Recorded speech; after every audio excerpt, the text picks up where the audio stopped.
Good morning, it's Friday, April 17th, 2009. I'm Jilly Badanes, and this is the morning briefing, a rundown of the stories we're following here on WashingtonTimes.com.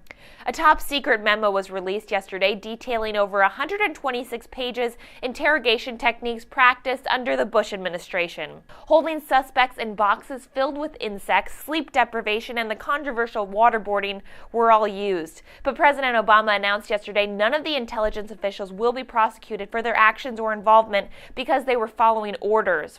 And Obama said the U.S. is partly to blame for the increase of drug-related violence along the Mexico-U.S. border. Speaking in Mexico City yesterday with Mexican President Felipe Calderón, Obama said the demand of drugs in the U.S. and flow of American weapons has supported the growth of trade and violence. But he stopped short of calling to renew a ban on semi-automatic weapons that he said would be unlikely to pass through Congress.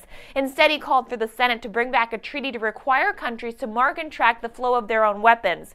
And Homeland Security Secretary Janet Napolitano apologized yesterday if any of the language in the department's security memo warning of right-wing extremism offended veterans. The memo, first reported by the Washington Times earlier this week, has drawn criticism for describing these extremists as hate-oriented and groups dedicated solely to abortion or immigration issues. A spokeswoman from the Internal Civil Rights and Civil Liberties Office confirmed to us that they did object to some of the language used, but the memo was sent out anyway. Well, that's the news for now. Thanks for watching. Stay logged on to WashingtonTimes.com for all these stories and your continuous news updates. Have a great weekend, and I'll see you right back here next week.